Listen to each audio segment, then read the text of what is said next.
Hey guys, welcome back to more political chatter. This is my first analysis video in quite a while, a couple months really. I've been posting videos, but not my typical analysis of before elections, those types of videos and all that.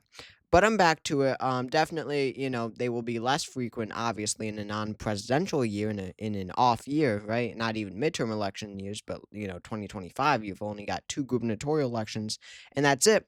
But still, we will be talking about a lot of stuff, including this breaking news. This is breaking major news when it comes to the 2026 midterms, and that is that the Democratic senator from Michigan, Gary Peters, is opting not to run for re-election in 2026, only making this race tougher for Democrats. Now, as of right now, it's so hard to tell what's going to happen, but I think that it's lean D. I still think that Democrats are favored in this race. Looking at how the Trump presidency is going so far, it looks like it'll be another blue wave like 2018, repeated. But really, honestly, the bigger news here is about not Gary Peters or who will even replace him in that seat. It is about Gretchen Whitmer. Because just about an hour after Gary Peters made this news that he is not running again, Gretchen Whitmer also said that she would not run again.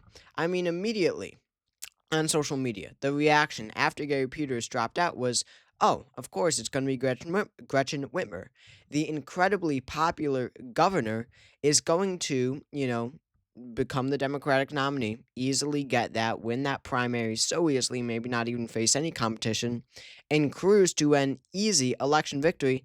And that'd be incredibly good for the Democratic Party as a whole. That would make Michigan a seat, a seat in a state that they lost in the presidential election, but that they don't really have to worry about, that they don't really have to spend much money in. Looking at 2026, they can invest in other areas, other states, other regions. So it was a major surprise as well when, an hour after Gary Peters said that he would not run, Gretchen Whitmer said that she would not run.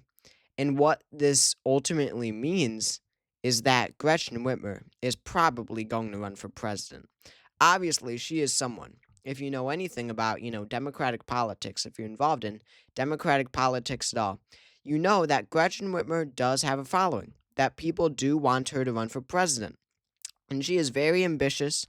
I mean, there was a few months ago, she was speaking. Maybe I can find it in a source here, but Gretchen Whitmer was speaking at some lunch or dinner in Washington, D.C., and she said, "I'll see you in 2028." I mean, the clearest indication possible that she's interested in running for president. I don't know if they give us any sources here, but whatever. Doesn't matter that much. But that was the story. I mean, she said, "I'll see you in 2028." She clearly wants this job. She clearly wants to run for the presidency at some point. And this is the clearest indication yet that she is, really searching for it. I mean, honestly, this is a free Senate seat.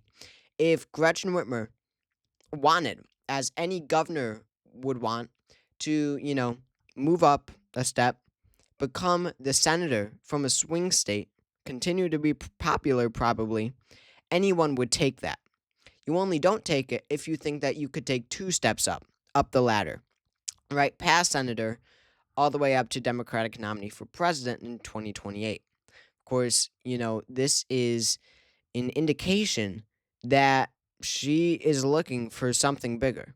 You wouldn't, with so, especially, knowing how ambitious Gretchen Whitmer is, right? We know how ambitious Gretchen Whitmer is. Time after time, she continues to climb up the ladder. Her comments about, potential presidential ambitions, she never, wants to quiet, talk about her running for president.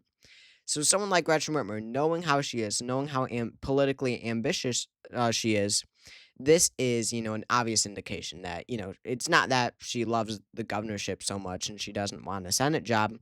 No, it's that running for Senate makes no sense when you're going to run for president, you know, the same year that you're going to be sworn in as senator, right? 2027. That makes sense.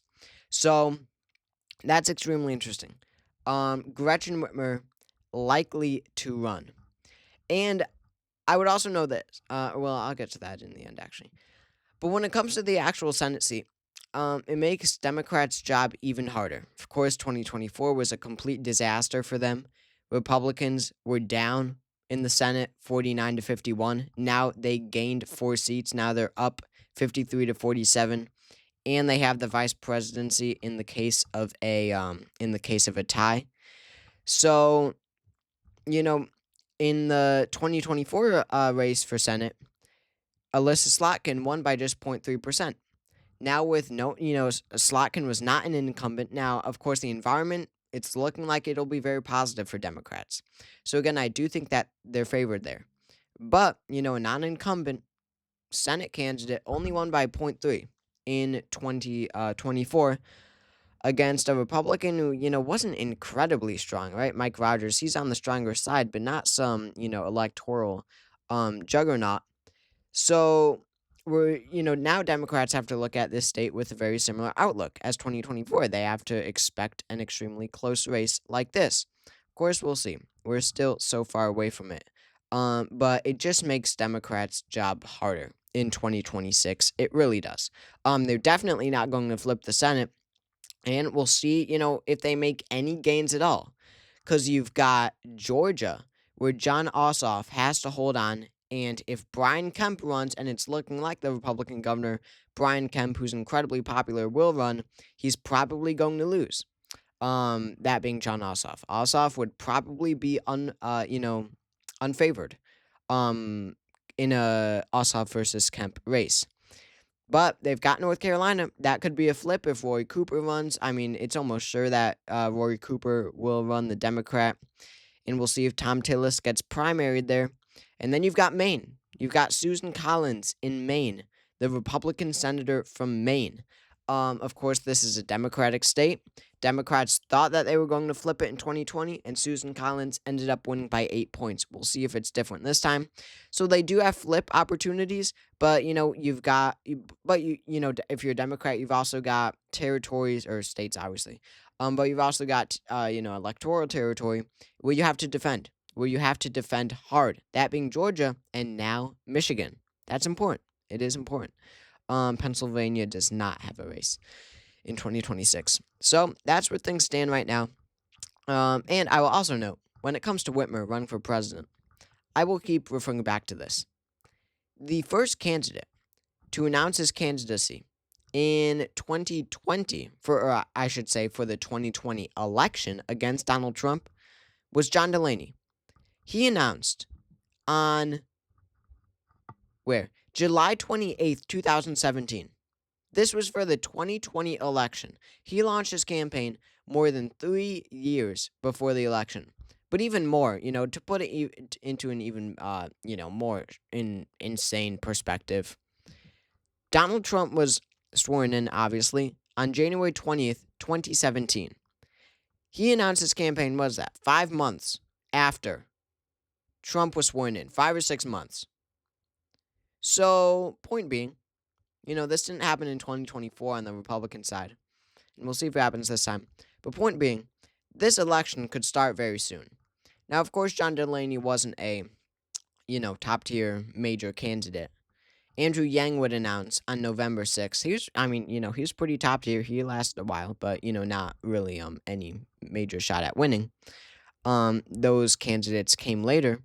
But point being, this election could start extremely quickly. So, Gretchen Whitmer, she could announce before, even 2026. It's all a matter of does the race start before the midterms or after the midterms?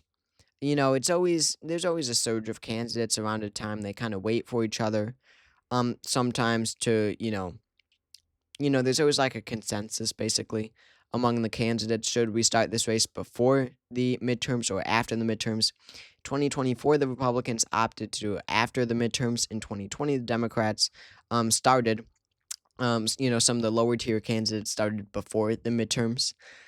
So we'll see what goes on. But, could we have a candidate in this year? That would be insane, but it happened. It did happen. It did happen in 2017. So if this Trump presidency is a complete disaster from the start, it kind of already is, depending on how you look at it. then we could actually have a candidate announce their intention to run this year. So that's crazy when you think about it like that. But whatever, 2028, here we come. So thank you all for watching, and I'll see you all later.